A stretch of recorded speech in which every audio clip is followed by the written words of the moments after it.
Cada rompecabezas esconde una pista, cada silencio cuenta una historia. Bienvenidos a Shadow Code, soy Carrington. No fue la tormenta en sí lo que asustó al pueblo de Charnwood Vale, sino lo que dejó atrás. A la mañana siguiente de una noche de truenos y lluvia incesante, el cuerpo de Sir Everard Lytton fue encontrado desplomado en su silla de estudio, con una copa de coñac intacta a su lado y una sola hoja de pergamino sobre el escritorio. Su último testamento recién firmado, presenciado por su ama de llaves y su ayuda de cámara. No fue la muerte lo que planteó dudas. Sir Everard se acercaba a los 70 y era propenso a las palpitaciones, sino el testamento, pues donde siempre había aparecido el nombre de su querida sobrina y única heredera, la señorita Philippa Lytton, otro lo había sustituido. El nombre Marion Dalrymple estaba escrito con la floreciente caligrafía de Sir Everard. Nadie, ni el abogado de la familia, ni el personal de Lytton Hall, ni la propia Philippa, había oído hablar jamás de alguien así. No es pariente, no es amigo, no hay constancia de ninguna conexión, murmuró el señor Ballinger, el abogado de la familia, mirando consternado la firma. ¿Es locura o malicia? El forense declararía más tarde causas naturales, agravadas por el estrés, pero quienes conocían bien a Sir Everard sospechaban algo más siniestro. Apenas unos días antes, se encontraba de muy buen humor, e incluso hablaba de planear un viaje a Loira, que alterara repentinamente su testamento y falleciera esa misma noche. No sentó bien a las mentes más reflexivas de Charnwood Vale. Y Philippa, pálida y serena bajo su velo de luto, solo tenía una cosa que decir. Si hayes una tal Marion Dalrymple, me gustaría mucho conocerla. Sus palabras llegaron a Londres, a un pequeño pero impecable apartamento en Whitehaven Mansions, donde un hombre de complexión compacta y aspecto impecable las leyó en el eco diario. Sus ojos, agudos como cuentas de vidrio, se detuvieron en el artículo antes de doblar el papel y dejarlo a un lado. «Observa. Hastings», dijo Hércules Poirot, «lo curioso que es que un hombre desherede a la persona que más ama y en su lugar le deje todo a alguien que no existe. Me atrevo a decir que la gente ha hecho cosas más extrañas», respondió el capitán Hastings desde el otro lado de la mesa del desayuno. «Ah, pero no este hombre», verá Hastings. «El carácter del difunto lo es todo. Un hombre como Sir Everard Lytton no sería errático. Era metódico, testarudo y anticuado, sobre todo en cuanto a la lealtad. Si cambió su testamento, fue por algo. Y eso, amigo mío, es por eso que voy a Charnwood Vale». Se levantó, se alisó una arruga inexistente en la manga y se miró en el espejo con satisfacción. Sus bigotes, depilados con precisión y simétricos, se movieron ligeramente con anticipación. Hastings levantó la vista, alarmado. «¿Quieres decir que has aceptado el caso?» Poirot se encogió de hombros con modestia. «No es el caso, todavía, simplemente voy a observar. Porque donde hay un misterio, amigo, siempre hay una verdad enterrada bajo las mentiras, y esto, creo, es un asunto de la mente, no del corazón. Algo psicológico, ¿no es así?» Afuera, la mañana estaba gris, el aire húmedo con los restos de la tormenta. Para cuando el tren a Charnwood Vale partió de Paddington, Hércules Poirot ya había empezado a formarse una idea no del crimen, sino de las personas, porque no era la muerte lo que le interesaba, ni siquiera la herencia. Era el nombre equivocado en el testamento, y descubriría por qué estaba allí. El paisaje se extendía entre verdes borrones mientras el tren avanzaba hacia Charnwood Vale, un tranquilo pueblo inglés enclavado entre páramos y bosques, donde el mundo parecía haberse detenido hacía varias décadas. Poirot permanecía inmóvil en su compartimento, con una pequeña libreta de cuero sobre la rodilla. No había tomado notas ni hecho bocetos. En cambio, miraba por la ventana reflexionando, dejando que el asunto reflexionara en su mente. Hastings, frente a él, se mostró menos sereno. Debo decir, Poirot, que este asunto del testamento parece bastante flojo para una investigación a fondo. ¿Un error administrativo, quizás? ¿O una broma que salió trágicamente mal? Poirot esbozó una leve sonrisa indulgente. Habla usted, mon ami, como si todos los misterios debieran empezar con sangre en la alfombra y una pistola en la mano. Pero dígame, ¿qué es más sospechoso que una mentira dicha en silencio? Cuando un hombre muere dejando su fortuna a un fantasma, no es broma. Es un mensaje. ¿Pero a quién? Poirot no respondió. En cambio, se miró los zapatos lustrados y se ajustó la raya del pantalón. Eso es lo que averiguaremos. La pareja llegó a Charnwood Vale poco después del mediodía. El jefe de estación, un hombre encorvado con chaleco azul marino, se tocó la gorra con curiosidad y limpió innecesariamente sus maletas con la manga. Supongo que querrán ir a Leaton Hall. A menos de 5 minutos a pie, señores, justo al otro lado de la cuesta y pasando los tejos. Leaton Hall se alzaba imponente en la cima de una pequeña colina, con sus piedras grises oscurecidas por la tormenta de la noche anterior. Los jardines estaban impecablemente cuidados, aunque sin adornos, y los setos recortados con precisión geométrica daban al lugar un aire de austero dominio propio. Allí había vivido un hombre que valoraba el orden. De eso Poirot estaba seguro. Abrió la puerta una mujer de mediana edad vestida con bombacina negra, pálida, pero con la mirada alerta. «Monsieur Poirot, la señorita Leaton lo espera». Los condujeron a un salón de modesta grandeza. Altos ventanales enmarcados por pesadas cortinas, una chimenea de mármol y una colección de muebles rígidos que no habían sido reorganizados en décadas. Philippa Leaton se levantó para saludarlos desde un sofá. Tenía 20 y tantos años. Era esbelta y serena, con el cabello oscuro recogido en un práctico moño y un atuendo de luto que le sentaba con naturalidad. Sin embargo, fueron sus ojos los que llamaron la atención de Poirot. No rojos de dolor, sino serenos e inteligentes, con una chispa de algo más peligroso debajo: determinación. «Gracias por venir, señor Poirot», dijo. «Debe de creerme tonta al cuestionar una muerte tan claramente certificada». «En absoluto, señorita. A menudo, las apariencias más limpias son las que se arreglan con más cuidado», señaló el asiento a su lado. Hastings se sentó cerca del fuego, mientras Poirot se sentaba con cuidado en el borde de una silla de terciopelo verde, contemplando la habitación a la mujer. El aroma a pulimento de limón y a piedra húmeda. «¿Crees que tu tío no conocía a la mujer que nombró en su testamento?» «Sé que no. Estuve con él la noche anterior.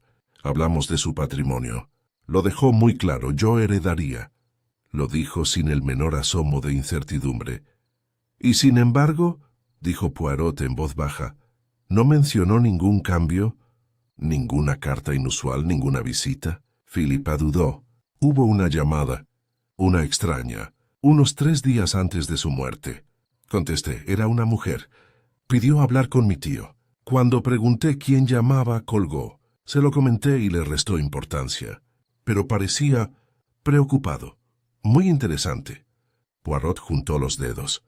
«¿Y al día siguiente?» Estaba más tranquilo que de costumbre.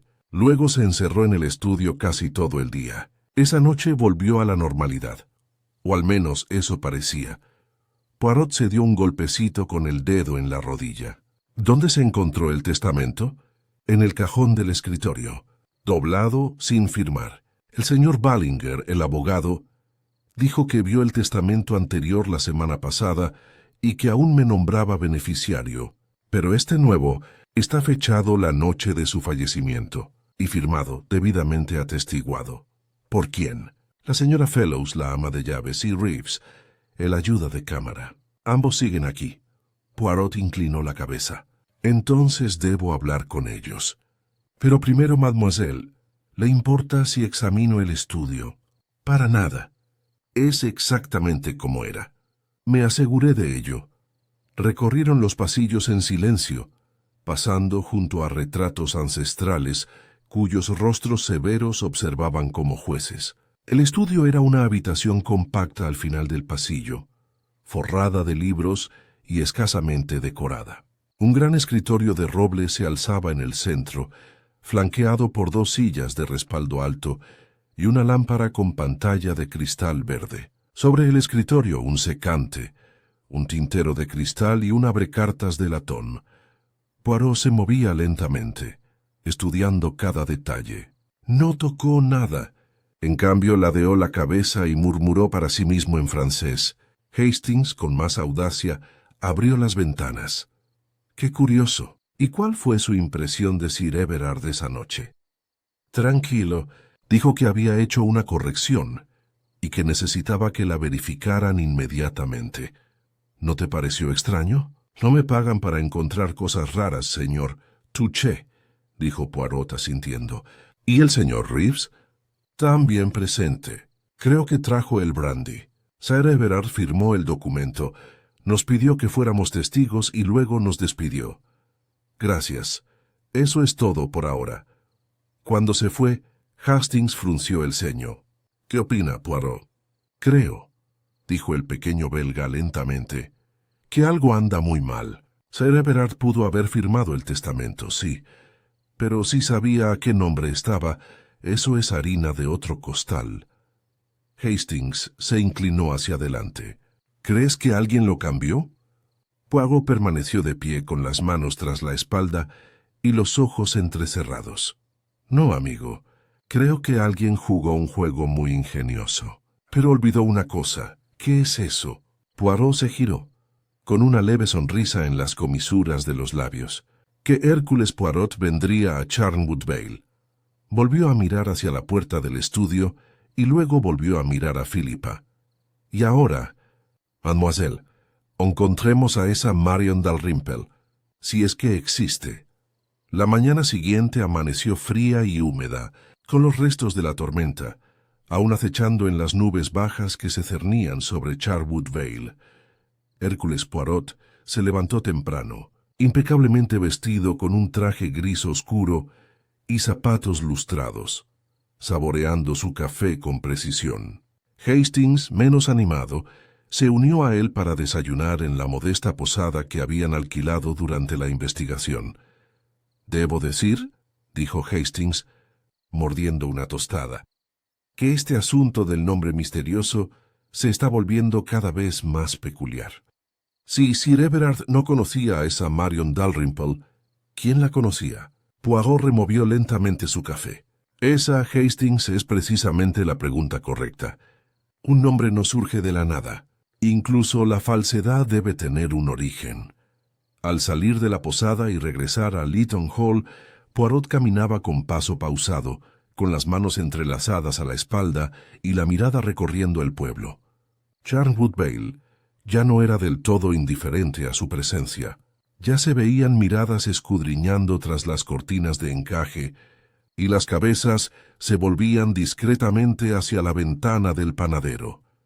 De regreso al salón, Philippa los recibió en el salón con un telegrama doblado en la mano. «Esto llegó anoche tarde», dijo. «Del señor Ballinger. No ha encontrado ningún registro de Marion Dalrymple en los archivos, libretas de direcciones ni documentos legales previos de Sir Everard. También ha escrito al Registro Civil de Londres para confirmar si dicha persona existe». «Bueno», dijo Poirot con aprobación, «entonces es meticuloso, como debe ser todo buen abogado. Pero no esperaremos a que la burocracia nos resuelva el asunto. Debemos ser más directos». Pidió ver a Reeves, el ayuda de cámara, quien llegó poco después. Era alto, demacrado, de modales precisos y una mirada apagada que nunca se cruzaba con la suya. «Usted fue testigo del testamento, señor Reeves», dijo Poirot. Se lo leyó Sir Everard en voz alta. «No, señor. Simplemente nos pidió las firmas. Lo había dejado sobre el escritorio, y nos presentamos uno por uno». Poirot ladeó la cabeza. «¿Entonces no lo vio firmarlo?» «Vi la pluma en su mano, señor, pero no me fijé bien. Ya estaba sentado al escritorio, y el nombre que aparece en el testamento...» «¿Lo leíste?» Reeves parpadeó. No, señor. Eso no estaría bien. Exactamente, murmuró Poirot. Y tenía Sir Everard la costumbre de pedirles a usted y a la señora Fellows que fueran testigos de los documentos. No muy a menudo, solo una vez, que yo recuerde, una carta a un abogado. Poirot asintió levemente. Merci. Eso es todo por ahora. Mientras Reeves se marchaba, Hastings se inclinó hacia Poirot. ¿No crees que los testigos firmaron algo que no leyeron?, interrumpió Poirot. Precisamente un truco ingenioso, ¿no? Se coloca el papel donde quede parcialmente oculto. Se recurre a la deferencia, la rutina y sobre todo a la prisa. Ningún sirviente se atrevería a cuestionar a su amo. Ven un papel. Él dice que es un testamento revisado y obedecen. Philippa, que había permanecido en silencio, habló. Estás sugiriendo que alguien más cambió el testamento. ¿Pero quién? Poirot entrecerró los ojos. Eso, mademoiselle, depende completamente de una cosa. ¿Quién tuvo acceso al estudio entre el momento en que su tío redactó su testamento y la noche de su muerte? Philippa apretó los labios. Solo el personal de la casa y yo. Aunque dudó. Sí, hubo una visita la semana pasada. Un tal señor Hugo Vale, dijo ser primo, pariente lejano por línea materna de Sir Everard. No había oído hablar de él antes, pero mi tío no pareció sorprendido. Hablaron en privado durante casi una hora. Muy interesante, murmuró Poirot. ¿Qué sabe de ese señor Vale? Muy poco. Era más joven, quizá de unos 30 y tantos. Hablaba bien. Me dejó una tarjeta, creo. Tocó el timbre y le pidió al mayordomo que la recogiera. Cuando le trajeron la tarjeta, Poirot la examinó con atención. Hugo Vale, sin dirección, solo un número de teléfono de Londres. Curioso. Se guardó la tarjeta en el bolsillo del pecho. Lo llamaré pronto. Pero primero hay otro asunto. Mademoiselle, ¿recuerda que su tío haya escrito algo en su diario o cartas últimamente? ¿Algo inusual? Philippa hizo una pausa. Ahí está su libro de contabilidad. Llevaba uno para sus pensamientos diarios, casi como un diario privado. Está en el cajón del escritorio, en el estudio. Regresaron al estudio. Philippa sacó un libro encuadernado en cuero y se lo entregó a Poirot. Él pasó las páginas lentamente, hojeándolas con atención. Las entradas eran breves, a menudo concisas. Mencionaban el clima, la política y los gastos del jardín. Luego, 5 días antes de su muerte, una entrada decía, llamada de una mujer. No se menciona su nombre. Su voz es familiar. ¿Podría ser? No se debe especular. El día siguiente llegó Hugo Vale. Dice tener parentesco. Reconocí algo en él. ¿Manierismo? ¿Vos? No lo ubico. Investiguen más. Poirot golpeó la página con la yema del dedo. Aquí está Hastings. La grieta en el espejo. Sir Everard estaba inquieto. Presentía que algo andaba mal. No confiaba en este Vale, aunque no dijo nada en voz alta. La entrada final 2 días después decía, Will necesita adaptarse. Hay que proteger a Philippa. Hay sombras. Poirot cerró el libro lentamente. Y aún así, murió antes de que Philippa pudiera ser protegida. Los hombres, las sombras. ¿Qué quería decir? Tal vez temía un chantaje, sugirió Hastings, o quizás temía un engaño, una falsificación. Hastings. Sí, eso es lo que nos espera. El testamento real fue reemplazado por otro, pero la pregunta sigue en pie. ¿Quién es Marion Dalrymple y qué relación tiene con Hugo Vale? Esa misma tarde, Poirot llamó desde la oficina de correos del pueblo usando el número de la tarjeta. Respondió una voz masculina entrecortada. Hugo Vale, dijo Poirot con cariño. Este es Hércules Poirot. Quizás haya oído hablar de mí. Una pausa. He leído sobre ti, sí. Deseo hablarle sobre su reciente visita a Sir Everard Lytton. Hubo otra pausa, esta vez más larga. No estoy seguro de poder ayudar. Al contrario, dijo Poirot en voz baja. Ya me está ayudando mucho. Verá, No esperaba que fuera usted quien respondiera a este número. La línea se cortó por completo. Poirot devolvió el auricular a su soporte con expresión pensativa. Y ahora, Hastings, sabemos esto. El señor Hugo Vale no tiene intención de dar explicaciones, lo cual, naturalmente, significa que tiene todo que ocultar. Poirot no dijo nada mientras regresaba de la oficina de correos del pueblo, trazando con precisión el sendero de grava con su pequeña figura. Hastings lo siguió en silencio, acostumbrado a estos momentos de reflexión, sabiendo que no debía interrumpir. El viento agitaba los setos y comenzaba a caer una fina neblina, pero Poirot parecía indiferente al clima. Al llegar de nuevo a Lytton Hall, se detuvo en la puerta y se volvió hacia Hastings. «Ya ve, amigo, por qué estoy tan perturbado. Un hombre que huye de una llamada telefónica es un hombre con algo que ocultar. Y nuestro misterioso señor Vale se ha desvanecido». «¿Y el nombre de Marion Dalrymple?», preguntó Hastings. «¿Es ese el hilo del que deberíamos tirar ahora?»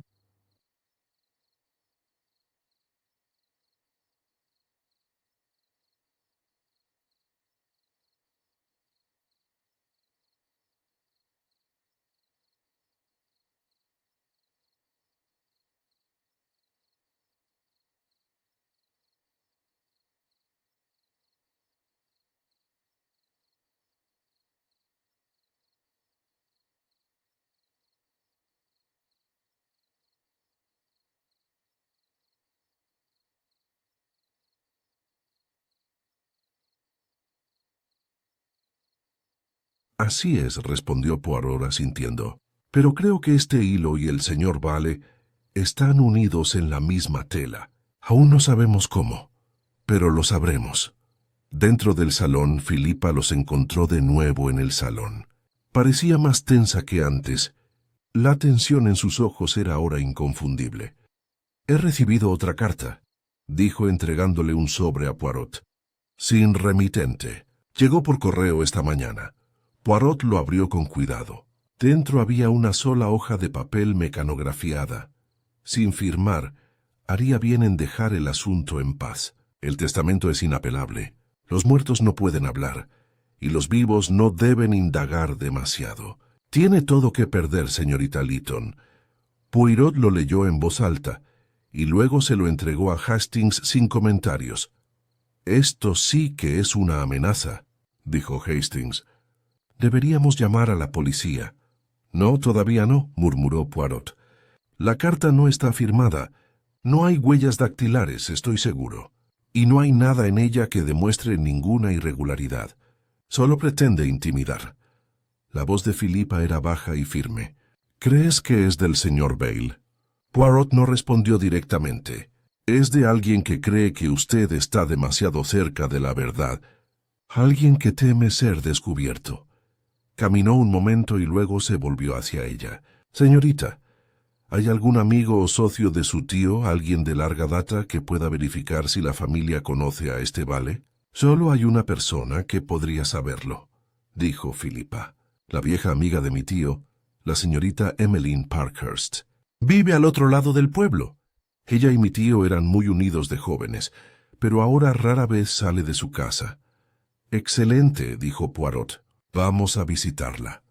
La señorita Parkhurst vivía en una cabaña blanca y torcida, cubierta de hiedra, con la chimenea inclinada como un hombre susurrando secretos. Un conserje los hizo pasar, y encontraron a la señorita Parkhurst sentada en un sillón de respaldo alto, envuelta en chales con el cabello canoso y la piel como papel fino.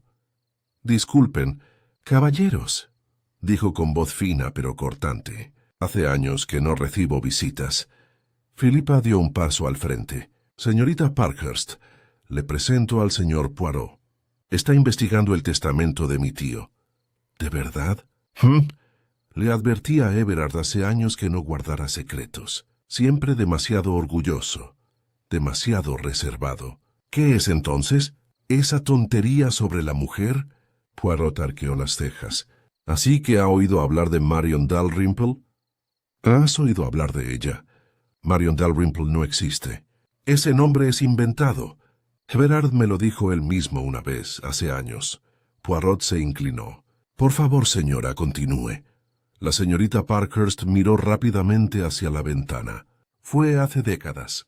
Un asunto desagradable con una herencia. Un hombre intentó chantajear a Everard para que se diera parte de un fideicomiso, alegando un heredero falso. El nombre que usó fue Marion Dalrymple.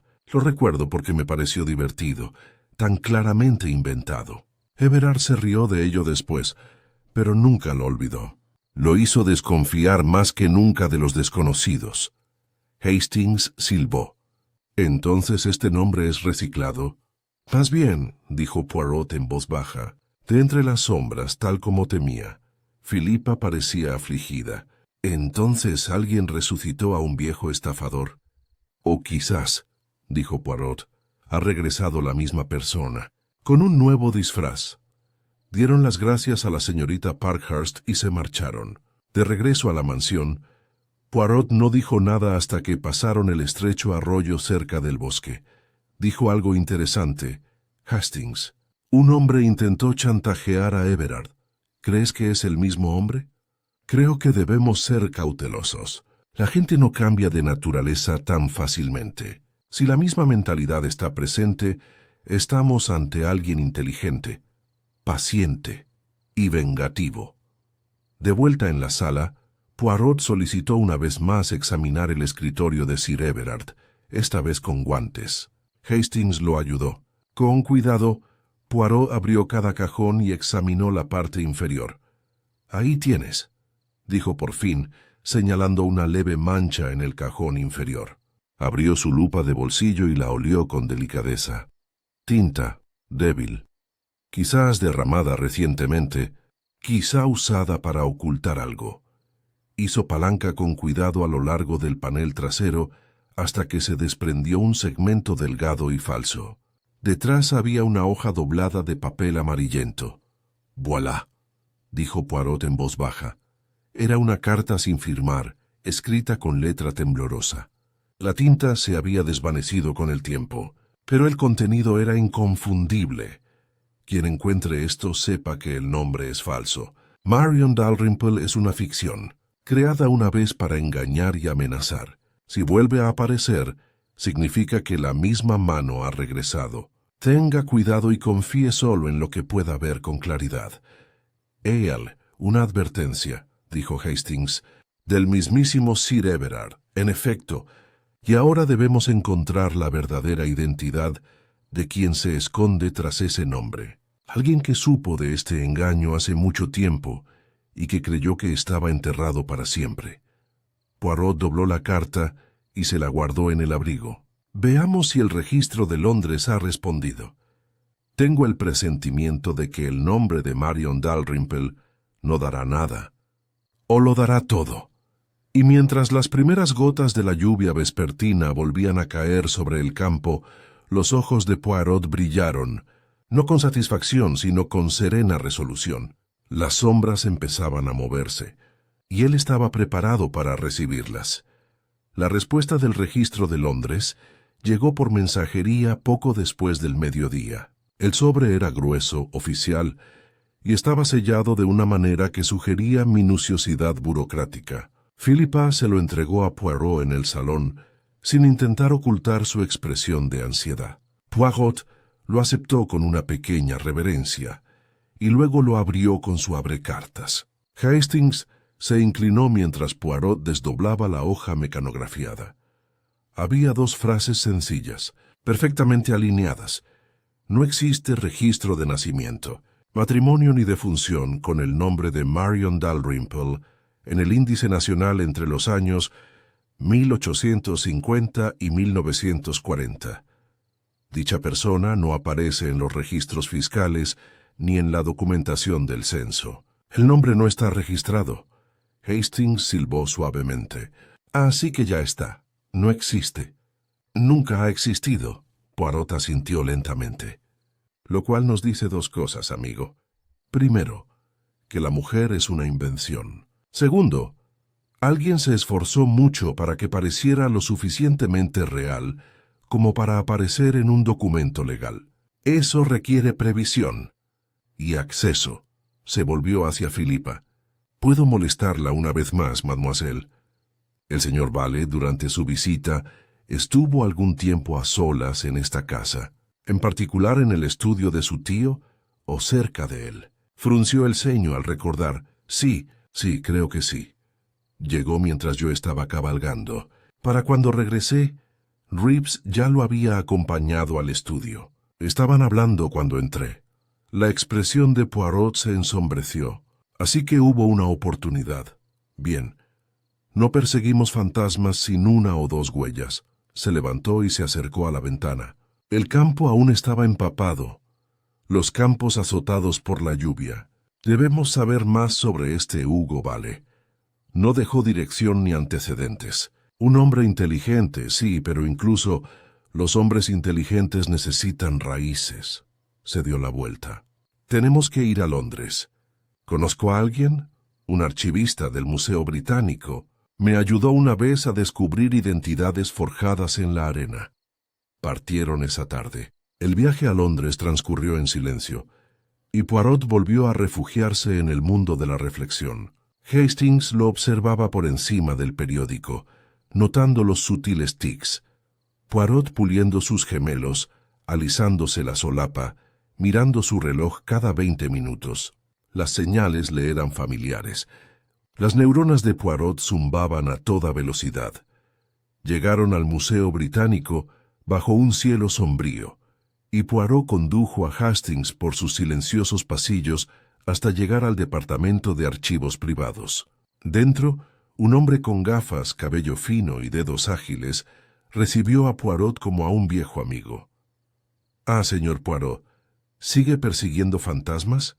«Solo una cosa, mi querido señor Tyndall. Busco información sobre un hombre que se hace llamar Hugo Vale y sobre una mujer inventada llamada Marion Dalrymple. Sospecho que ambos están relacionados». El señor Tyndall asintió arremangándose con entusiasmo. «Un placer. Las identidades falsas son mi especialidad. Empecemos por el hombre». Durante la siguiente hora, el trío revisó padrones electorales, registros genealógicos y directorios personales. El nombre Hugo Vale apareció varias veces, pero siempre en circunstancias curiosas. Una vez como inquilino temporal de un piso en Bloomsbury, alquilado al contado, otra como visitante en el libro de visitas de un hotel que había sido incautado en un caso de fraude, y de nuevo en una pequeña disputa por una herencia donde nadie pudo rastrearlo después. «Siempre desapareciendo antes de que la luz lo alcance», murmuró Tyndall. «Pero mira, esto es interesante».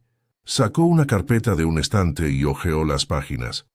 Una foto, tomada en una reunión social, si me lo permite. Y una cosa más. Creo que recuperó la identidad de Marion Dalrymple. ¿Podríamos encontrar algún archivo legal antiguo relacionado con ese nombre? Tyndall asintió y empezó a abrir los cajones. Después de 10 minutos, sacó un sobre polvoriento. Aquí tenemos. Una denuncia presentada en 1913 por Sir Everard Lytton contra una persona anónima alegando intento de fraude. El plan giraba en torno a una mujer llamada Marion Dalrymple, supuestamente beneficiaria de un antiguo fideicomiso. La letra aquí... Le entregó la carta a Poirot. La firma estaba borrosa, la tinta descolorida, pero las curvas y la inclinación eran inconfundibles. «Es el mismo hombre», dijo Poirot. «Otro nombre, otra época, pero el estilo permanece». Regresaron a Charnwood Vale esa misma noche. Philippa los recibió con otro telegrama, esta vez del señor Ballinger. He localizado la fuente del testamento falsificado.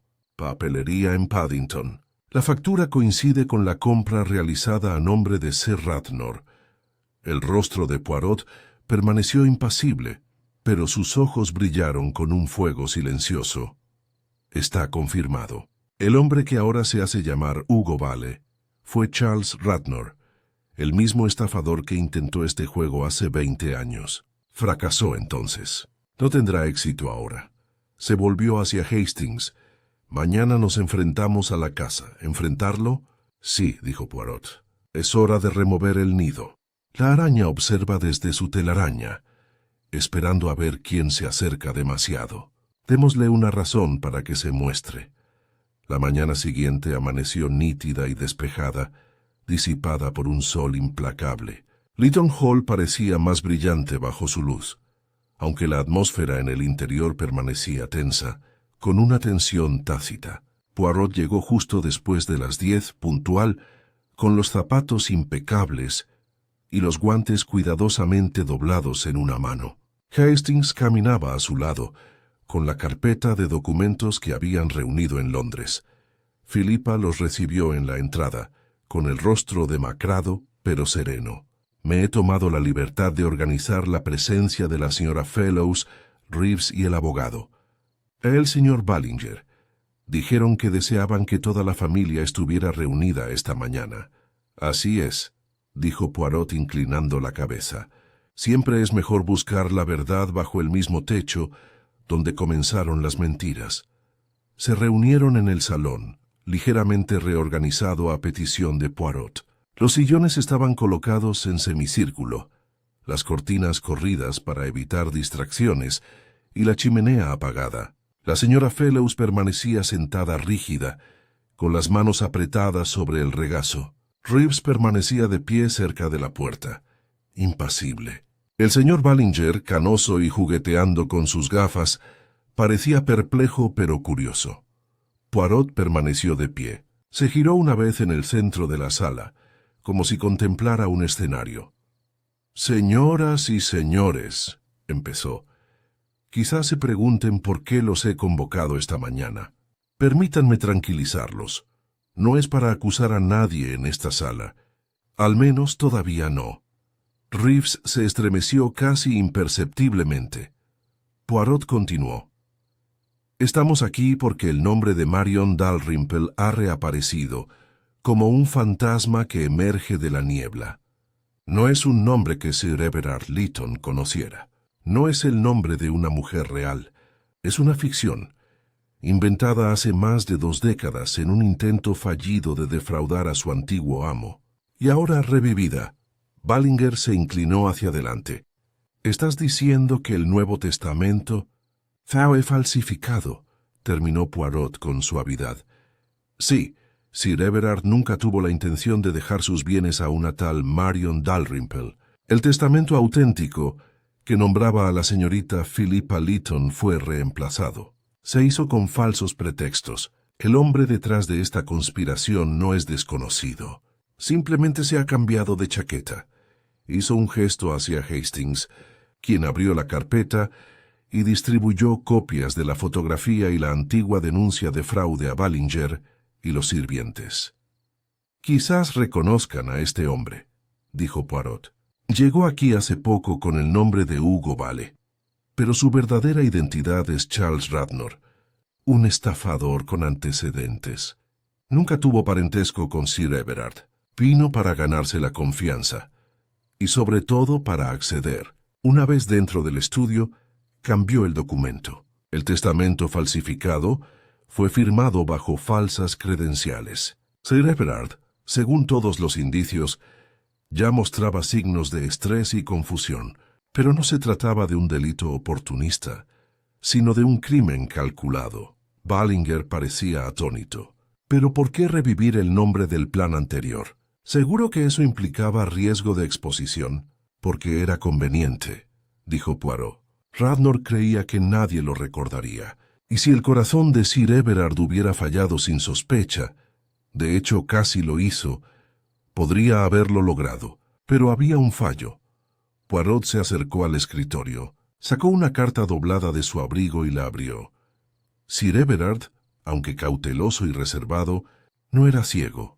Sospechaba, y en su cajón secreto dejó esta nota, una advertencia de que si alguna vez reaparecía el nombre de Marion Dalrymple, significaría que la misma mano había regresado. Escribió esto no para sí mismo, sino para su heredero.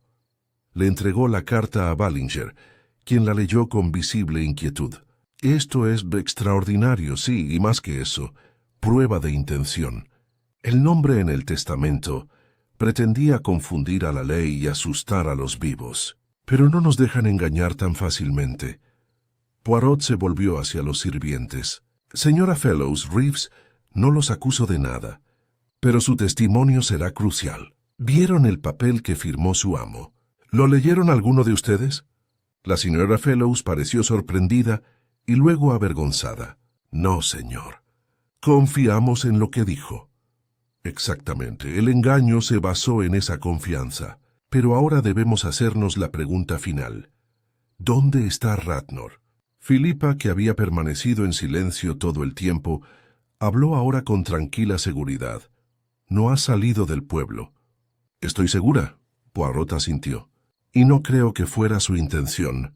Creo que pretendía quedarse con otro nombre, el tiempo suficiente para asegurar la herencia y luego desaparecer con ella. Pero la llegada de Hércules Poirot lo pilló desprevenido, y por eso se ha escondido.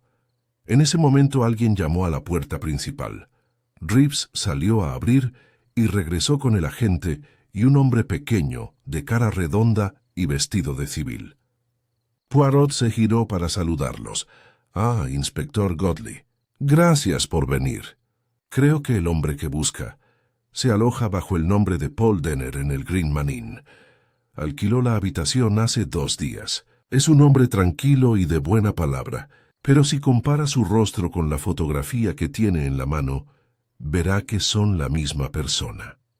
Godley miró la fotografía y asintió con tristeza. «Lo traeremos». Al marcharse el inspector, Poirot se volvió hacia los demás. «Ya casi termina. La falsificación quedará invalidada. El testamento auténtico restituido. La justicia, como siempre, restablecerá el orden».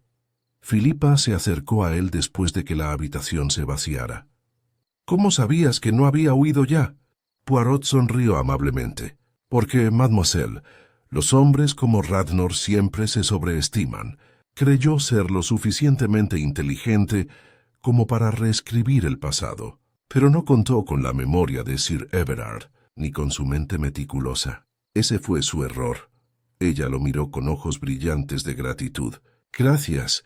En absoluto», dijo Poirot en voz baja. «Tengo un gran respeto por los muertos, y no me gusta que se mienta sobre ellos». Tomó sus guantes de la mesa, se puso el sombrero, y con una última mirada hacia el tranquilo y solemne estudio, se dio la vuelta para marcharse. Hastings lo siguió, todavía con la carpeta bajo el brazo, ahora considerablemente más delgada que al principio. «No está mal para un caso sin una sola gota de sangre», dijo mientras salían a la luz del sol. «Ah, pero amigo», respondió Poirot con un guiño, «había mucho veneno, solo que era de la mente».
Regresaron a la posada del Hombre Verde, justo cuando el agente y el inspector Godley salían, flanqueados por un hombre con un abrigo oscuro y el cuello subido.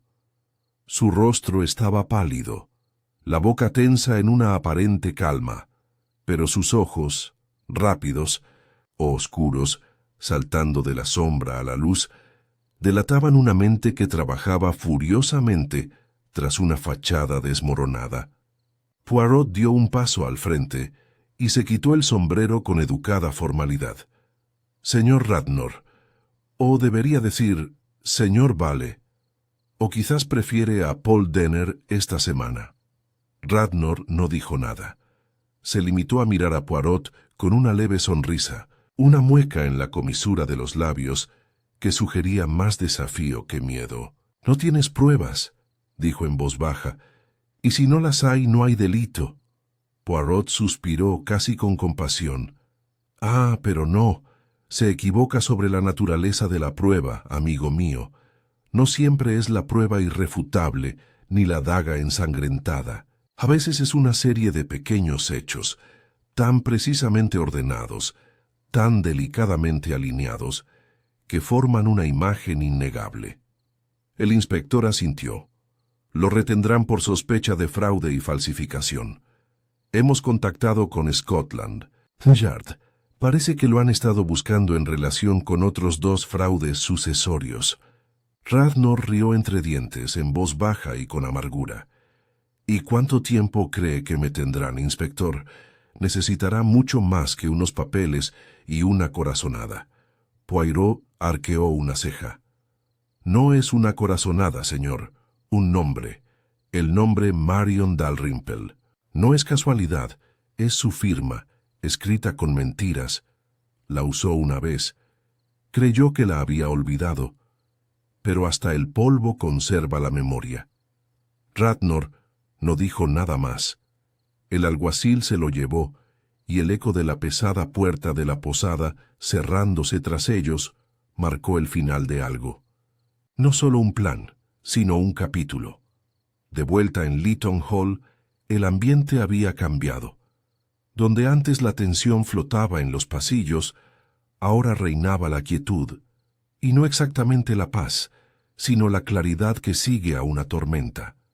Philippa, sentada de nuevo en el salón, sostenía el testamento original en sus manos, mientras sus ojos escudriñaban los familiares rizos de la firma de su tío. No sonrió, pero sus hombros se habían relajado. «Nunca dudé de que él quisiera que yo heredara», dijo en voz baja, «pero empecé a dudar de si realmente lo conocía. Eso fue lo peor». Poirot, sentado frente a ella, la miró pensativo. «Siempre. Es difícil, mademoiselle. Cuando los muertos dejan tras de sí silencio. Verá, la ausencia de negación a menudo da la impresión de estar de acuerdo». En eso confiaba Radnor, pero su tío lo sabía, sospechaba, y dejó las migajas justas para guiarnos. Ella lo miró entonces, seria y lúcida. «¿Qué pasa ahora?» «Ahora», dijo Poirot, «el señor Ballinger presentará los documentos necesarios para anular el testamento falsificado. Se restaurará el documento legítimo y Radnor será procesado. Probablemente no pasará mucho tiempo en prisión, pero esta vez su reputación lo precederá. Su carrera ha terminado». «¿Y Marion Dalrymple?», preguntó. «¿Cómo se llama?». Poirot sonrió levemente. «Ese nombre desaparecerá una vez más, pero a diferencia de antes no pasará inadvertido.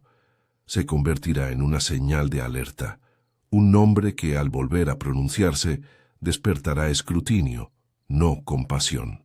Ella asintió y miró hacia la ventana, donde se extendían los jardines verdes y tenues bajo la tenue luz primaveral.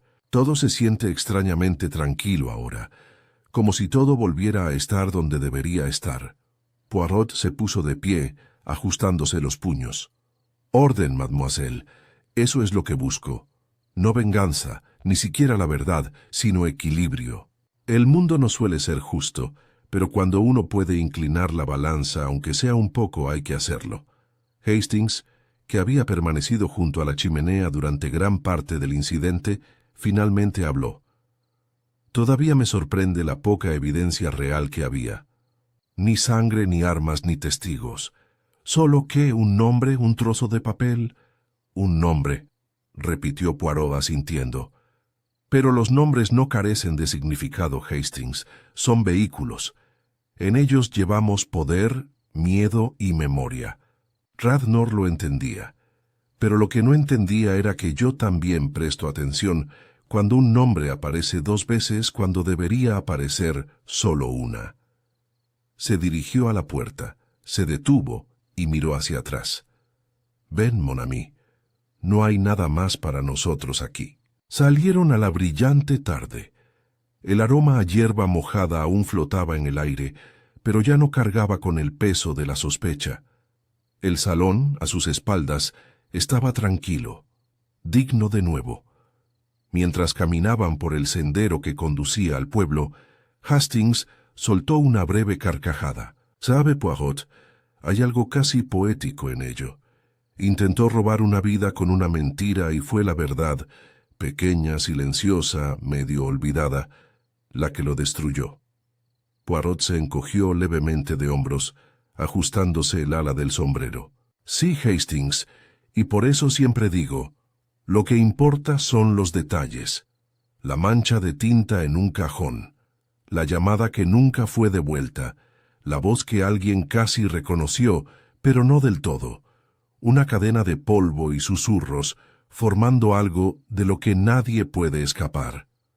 Caminaron en silencio por un momento más antes de que Hastings preguntara: «¿Crees que Filipa estará bien? Es más fuerte de lo que parece, y ha sido puesta a prueba. Cuando uno sobrevive a la tormenta, Hastings, la calma posterior no es una carga, sino una bendición». Y con esto, Hércules Poirot continuó caminando, su pequeña figura precisa y serena, como si el mundo a su alrededor siempre fuera a permanecer así, si a él se le permitiera organizarlo. Regresaron a Londres esa misma noche. El compartimento del tren permanecía en silencio, salvo por el rítmico zumbido de las vías y el ocasional crujido del pañuelo de Poirot al limpiarse una mota de la manga por tercera vez. Hastings se recostó en su asiento, con los brazos cruzados, observando el paisaje en penumbra que se extendía tras la ventana, con las luces de los pueblos parpadeando como señales lejanas. Durante un largo rato, ninguno de los dos habló. Entonces Hastings rompió el silencio. «Al final todo salió tan bien», dijo, «pero algo todavía me desconcierta. Radnor es astuto, sin duda, pero el testamento falsificado, la reaparición del mismo nombre, el mismo plan, todo parece demasiado atrevido, demasiado descuidado. No puedo evitar preguntarme si lo planeó así, como si quisiera que lo atraparan». Poirot se volvió hacia él con una expresión de leve sorpresa, arqueando ligeramente las cejas. «Ah, amigo, empieza a pensar en términos psicológicos. Muy bien». Hastings, desconcertado, se irguió en su asiento. «¿Estás de acuerdo, entonces, en que se autosabotó?» Poirot asintió lentamente. «En cierto sentido, pero no exactamente como usted se imagina. Verá, Hastings, Radnor no es de los que anhelan justicia, es de los que anhelan el control. Sus planes no nacen de la desesperación, sino del orgullo. Volvió a usar el nombre de Marion Dalrymple, no porque no tuviera alternativas, sino porque lo consideraba intocable. Estaba desafiando al mundo a detenerlo, lo cual significaba desafiarte». Poirot sonrió levemente. «Así es. Cuando se dio cuenta de mi interés, se quedó en el pueblo no solo por arrogancia, sino por una curiosidad perversa. Quería ver si el gran Hércules Poirot descubría la verdad. Su error fue creer que podía observarme sin ser visto. Pero uno no puede ocultar su propia firma, por muy ingenioso que sea el disfraz». El tren empezó a aminorar la marcha al acercarse a Paddington. Poirot volvió a ajustarse los puños, con la mirada perdida. «Pero Hastings, aún queda un hilo suelto». Hastings frunció el ceño. «El testamento ha sido invalidado. El fraude ha sido descubierto. Radnor está detenido. ¿Qué queda?». La voz de Poirot bajó un tono pensativo y tranquilo.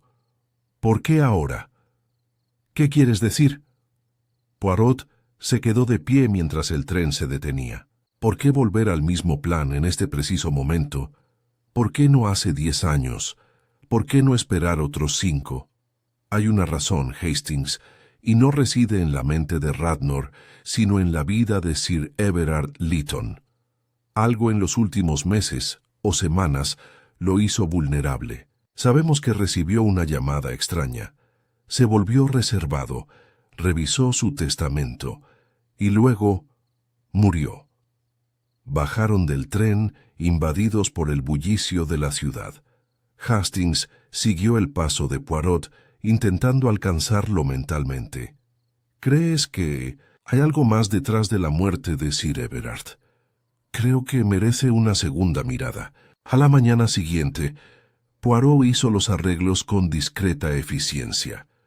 Una llamada al señor Ballinger le proporcionó una copia de los informes médicos recientes de Sir Everard. Otra llamada a un contacto en Scotland Yard le permitió revisar, o alguien le dio demasiado. La voz de Poirot ahora era aguda, su expresión tensa. Supusimos que Sir Everard murió en paz. Pero ¿y si fue alentado? No asesinado violentamente, sino llevado a la muerte gradualmente. Una dosis suficiente de hidrato de cloral administrada durante días consecutivos podría no dejar señales evidentes si el corazón ya estaba débil. A Hastings se le secó la boca. ¿Estás sugiriendo que Radnor lo envenenó? No, dijo Poirot rotundamente. Radnor es un impostor, un falsificador, un embustero, pero no un asesino. No se arriesgaría a un método tan directo. No, creo que alguien más sabía del testamento. Alguien que temía que Radnor fracasara. Alguien que creía que Sir Everard podría cambiar de opinión. ¿Pero quién? Poirot dio unos golpecitos a la carpeta. Vuelva a mirar, Hastings. Los nombres de los testigos, Reeves, señora Fellows, y... Sacó una página del fondo de la carpeta, una copia del programa de la casa de Sir Everard, escrito a mano con tinta pulcra y fina. Poirot señaló una pequeña línea. Tónico vespertino administrado por F según indicaciones del médico. La señora Fellows, susurró Hastings. Ella me administró la poción. En efecto, la voz de Poirot era tranquila, y había servido fielmente a Sir Everard durante años. Conocía sus costumbres, su mentalidad, su salud, pero también corría el riesgo de perderlo todo si él revocaba el testamento falsificado. Su sustento, su hogar, su lugar en este mundo tranquilo. Hastings se recostó en su asiento, mientras la verdad se formaba lentamente en su mente. ¿Crees que le dio un poco demasiado, lo suficiente como para hacerle perder el control? Creo que vio a un hombre confundido y asustado. Lo vio distanciarse y volverse desconfiado, y temió que deshiciera lo que ella ya daba por hecho. Creo que sabía de Radnor, quizás incluso le pagó, y decidió asegurarse de que las sospechas de Sir Everard desaparecieran con él. Pero podemos probarlo. Poirot se levantó, cerrando la carpeta con un suave chasquido. No definitivamente. La prueba es circunstancial. Ella lo negará. Dirá que la dosis fue un error si acaso. Y quizás lo fue. Pero tú no lo crees. Poirot se volvió hacia la ventana, con las manos entrelazadas a la espalda. No, Hastings, no lo creo. La mente humana es capaz de justificar las más pequeñas crueldades cuando se pintan con el pincel de la lealtad. Pero eso no las hace justas, solo las silencia. Se quedó allí un buen rato, observando cómo la ciudad se movía a su ritmo indiferente. Luego se giró con la mirada fría y clara. Hemos restaurado el testamento. Hemos desenmascarado la mentira. Pero como siempre, algunas verdades deben permanecer enterradas bajo la tranquila superficie de la respetabilidad inglesa. Que la señora Fellows le sirva el té y doble la ropa blanca. Que viva con lo que hizo. Eso, Hastings, es castigo suficiente. Casi una semana después, Poirot y Hastings regresaron a Charnwood Vale, no por obligación, sino para llevar el asunto a su tranquila conclusión. El pueblo, apenas afectado por el escándalo, había comenzado a recuperarse. Rumores vagos y a medias circulaban sobre la identidad de Radnor, pero sin un juicio público aún, y sin cargos formales contra nadie más. La mayoría prefirió dejar que el asunto se desvaneciera como el humo en la niebla del campo. Philippa los recibió en Lytton Hall con la misma gracia serena que antes, aunque esta vez había algo más en sus modales, menos peso sobre sus hombros, una disposición a mirar hacia adelante. El señor Ballinger ha finalizado el papeleo, les dijo mientras los acompañaban al salón. La restitución del testamento se presentó y registró esta mañana. Dijo que todo debería estar en orden para finales de mes. Muy bien, dijo Poirot, acomodándose en el mismo sillón de terciopelo que había ocupado cuando el misterio estaba fresco. La justicia, mademoiselle, tiene la particularidad de llegar ni demasiado pronto ni demasiado tarde, sino justo cuando la orden lo exige. Sonrió levemente. Siempre he pensado que la ley era más papeleo que poesía. Pero entiendo lo que quieres decir. Lo has hecho bien, añadió Hastings con entusiasmo. Mantuviste tu postura durante todo esto. Muchos habrían aceptado el veredicto y se habrían marchado. Casi lo conseguí, admitió. Hubo momentos, lo confieso, en los que dudé de todo. De mi tío, de mí misma, incluso del recuerdo de nuestra cercanía. Eso fue lo que Radnor intentó robar sobre todo. No el dinero, sino el pasado. Poirot inclinó la cabeza. Es el crimen más cruel. Robar a alguien no lo que tiene, sino lo que cree. Pero por eso, mademoiselle, debemos defender la verdad, incluso cuando susurra en lugar de gritar. Permanecieron sentados un rato más en un silencio cordial, roto solo cuando Reeves trajo el té. Era cuidadoso, deliberado y tan indescifrable como siempre. Hastings, observándolo atentamente, no pudo evitar preguntarse cuánto había visto realmente el ayuda de cámara, o había decidido ver durante los extraños días que rodearon la muerte de Sir Everard. Pero Poirot no lo mencionó, ni habló más de la señora Fellows. Si había llegado a alguna conclusión más profunda sobre su papel, se la guardó para sí. Después del té, Poirot se levantó. Hay un último detalle, mademoiselle, algo que aún no he compartido. Ella lo miró, perpleja. ¿Sí? Poirot metió la mano en el bolsillo de su abrigo y sacó un sobre pequeño, viejo y arrugado en las esquinas. Encontré esto entre los papeles de su tío. Estaba apartado, metido en un folio interior de su libro de contabilidad. Está dirigido a usted. Philippa tomó el sobre con manos silenciosas. No tenía sello, solo su nombre escrito con la inconfundible letra de su tío. Dudó. Luego rompió el sello y desdobló la nota. Lo leyó en silencio. Poirot no preguntó ni la miró a la cara. En cambio, se apartó hacia la ventana, dándole espacio mientras asimilaba las palabras de un hombre cuya voz jamás volvería a oír. Cuando finalmente levantó la vista, sus ojos brillaban más no por lágrimas, sino por claridad. Él sabía, dijo en voz baja, lo de Radnor, lo del testamento, incluso lo del nombre. No lo nombró directamente, pero me advirtió. A su manera. Me dijo que confiara en mis instintos y no temiera a las sombras. Poirot se volvió. Sabía que su hora se acercaba. Y, como todos los hombres que sienten el aliento de la muerte, intentó dejar atrás no solo protección, sino comprensión. Dobló la carta con cuidado, la guardó en el sobre y la sostuvo contra su pecho. La guardaré con el testamento. Juntos cuentan toda la historia. Afuera, el cielo empezaba a palidecer con los primeros indicios del anochecer. Poirot y Hastings se despidieron, caminando de nuevo por el camino de grava, ahora tranquilo salvo por el graznido de una grajilla lejana y el leve susurro de las hojas en la brisa. Cuando llegaron a la puerta, Hastings se aclaró la garganta. Entonces, eso es todo.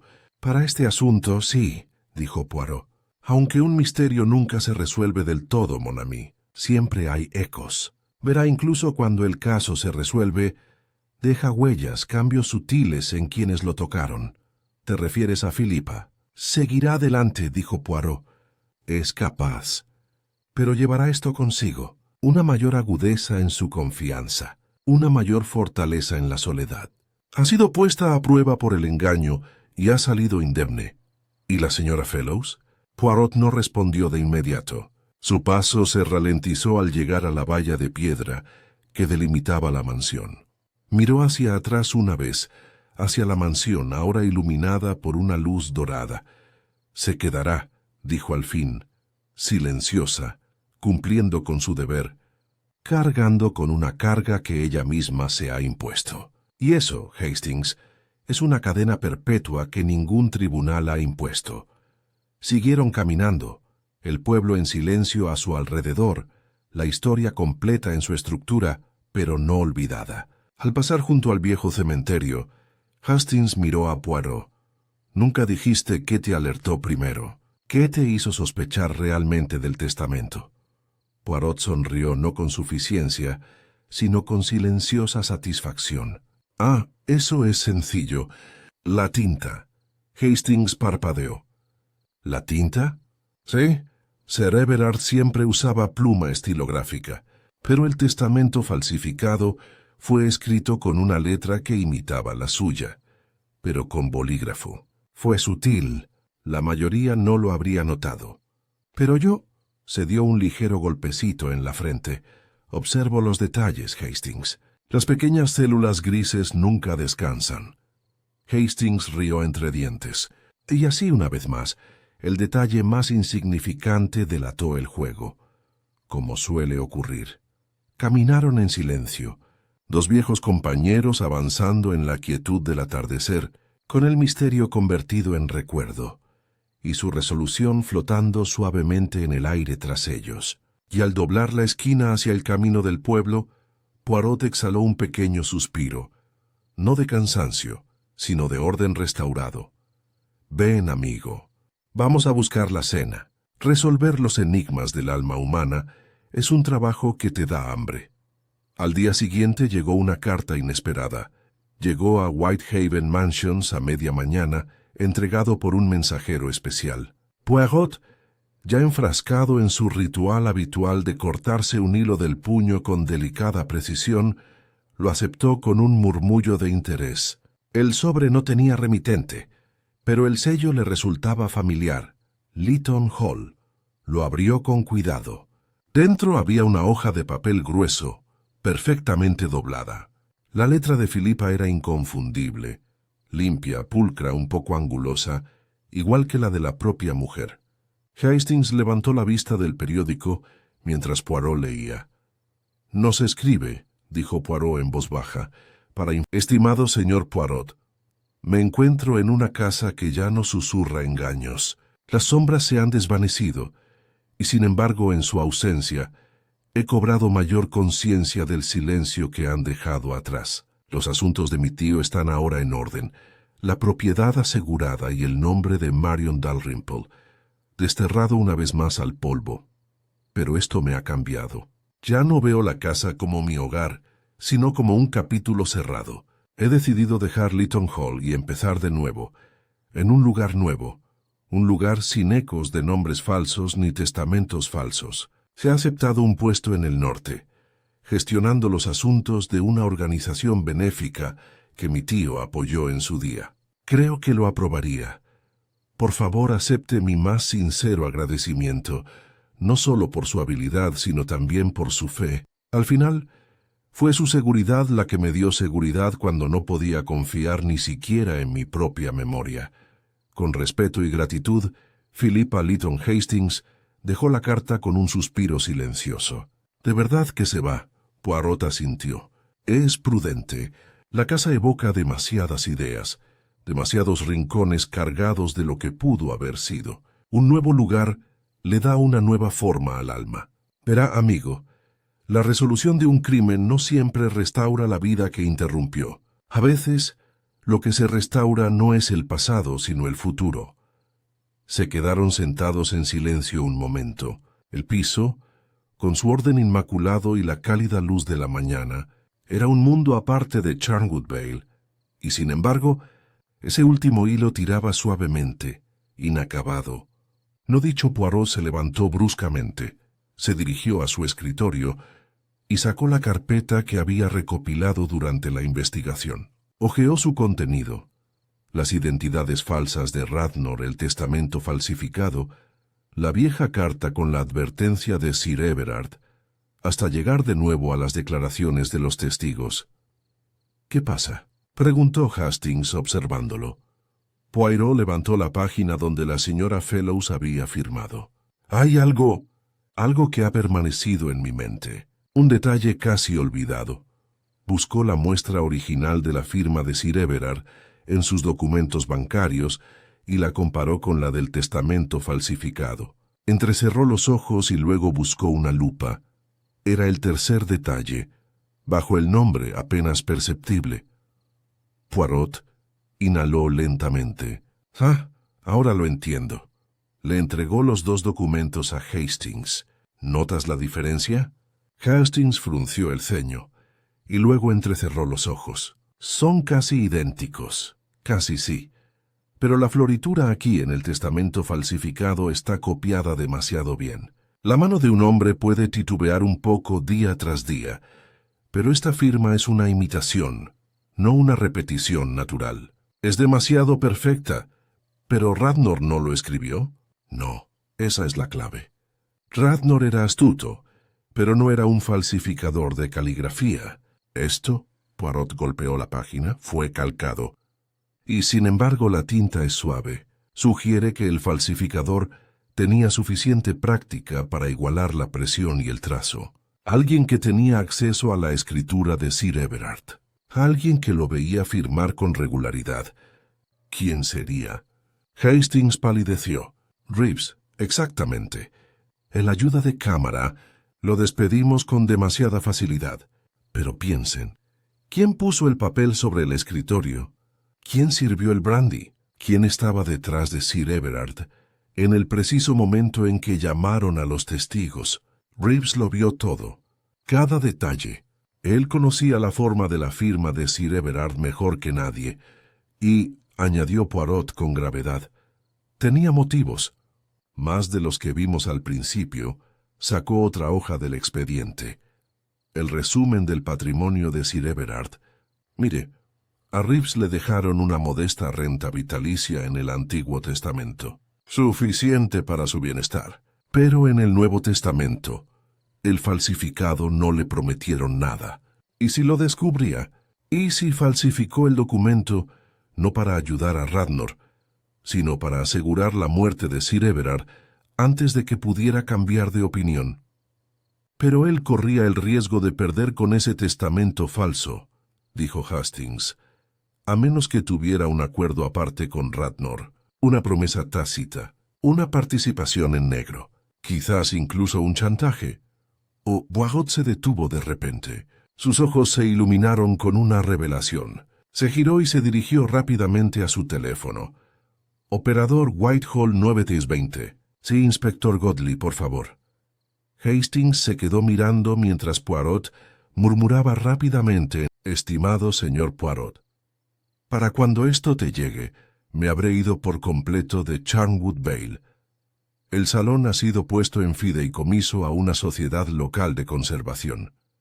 Solo me llevé unas pocas cosas: el reloj de mi tío, algunos libros, el viejo libro de contabilidad y, por supuesto, la última carta que me envió. Quería escribirle para decirle que sus sospechas sobre Reeves eran correctas. Después de su visita, registré discretamente su habitación. Escondido tras un panel suelto en su armario, encontré un giro bancario doblado.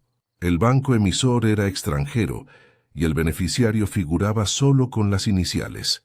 CR. Estaba fechado 2 días después de la muerte de mi tío. Eso era todo lo que necesitaba ver. Le entregué el borrador al inspector Godley, junto con la información. Pero hice una petición: que no persiguieran a Reeves a través de las fronteras. No porque quiera salvarlo, sino porque creo que ya se ha condenado a sí mismo. Nunca volverá a encontrar una vida donde pueda servir sin sospechas. Gracias, no solo por resolver el misterio, sino por restaurar algo mucho más importante: mi confianza en la verdad, por difícil que sea afrontarla. Atentamente, Philippa Lytton Hastings dobló la carta con cuidado. Así que realmente lo dejó todo atrás. Poirot asintió. Ha vuelto a empezar como debía. El pasado no se vive, Hastings. Solo se comprende. El fuego crepitaba en la chimenea. Afuera, el sonido de las campanas de la iglesia resonaba débilmente a través de la niebla matutina. Poirot se levantó y se acercó a la ventana, contemplando la calle limpia y ordenada. Ella ha hecho lo más valiente de todo, ¿sabes?, dijo finalmente. ¿Vender el salón? No. Decidió no buscar venganza. Se giró levemente. Podría haber insistido en que casaran a Reeves, pero comprendió algo que admiro profundamente. La ley no siempre es el mejor castigo. A veces, la certeza de lo que uno se ha convertido es la sentencia más duradera. ¿Y qué hay de Radnor?, preguntó Hastings. Será juzgado, sí, pero no será un espectáculo. La corona lo condenará por fraude. Los documentos falsificados, los pagos, suficientes para llevarlo tras las rejas durante varios años. Sin embargo, sospecho que ni siquiera él ha comprendido lo que realmente perdió. Poirot se acercó a la repisa de la chimenea, enderezando un poco un reloj de porcelana. Pensó que podría burlar al sistema, pero no tuvo en cuenta el peso de la memoria, y peor aún, confió en que otro cometiera el acto final. Siempre un error. ¿Te refieres a Reeves? Sí. En el momento en que Radnor permitió que otro hombre actuara en su lugar, que sostuviera la botella de cerveza, que forjara la mano, cedió el control. Y Reeves, en su amargura, creó un criminal mucho más decidido de lo que Radnor jamás podría. Se sentaron en silencio, dejando que ese pensamiento se asentara. Después de un tiempo, Hastings dijo: ¿Crees que Reeves volverá a aparecer alguna vez? Poirot ladeó la cabeza pensativo. Quizás, pero no creo que volvamos a saber de él. No como Reeves. Se despojará de su nombre, como de un abrigo viejo, y vivirá en el anonimato. Esa es su penitencia. ¿Y Philippa? Prosperará, dijo Poirot con confianza. Tiene la disciplina de los Lytton, pero nada de su fragilidad. Se reconstruirá silenciosa y bien, quizás no a la luz de la sociedad, sino a la suya propia. Ella es una mujer fuerte. El reloj de la repisa dio las 11. Poirot lo miró y luego se alisó las arrugas del chaleco. Es curioso, Hastings. Este caso empezó con un nombre escrito donde no debía. Pero el delito más grave no fue el nombre en sí. Fue la presunción de que nadie lo cuestionaría, que a nadie le importaría lo suficiente como para preguntarse por qué. Y lo hiciste. Por supuesto, dijo Poirot con suavidad, porque al final no son las grandes conspiraciones ni las falsificaciones ingeniosas las que resuelven estos asuntos, sino los detalles. La letra demasiado pulida, el testigo demasiado ensayado, el sirviente demasiado silencioso. Dio un paso hacia la puerta y luego se detuvo. No basta con atrapar al criminal, Hastings. También hay que restablecer el equilibrio. De lo contrario, el crimen gana algo más que dinero o la vida. Se gana el silencio de aquellos a quienes intentó engañar. Hastings se levantó, tomando su abrigo. ¿Y en este caso? Poirot abrió la puerta con una leve sonrisa. En este caso el silencio ya no dice nada. Y con esto, el gran detective salió a la tranquila mañana, con pasos mesurados, su bigote inmaculado. El asunto del nombre equivocado en el testamento ahora escrito, resuelto y cerrado de la única manera que Hércules Poirot permitiría jamás, con orden, y nada quedó sin decir.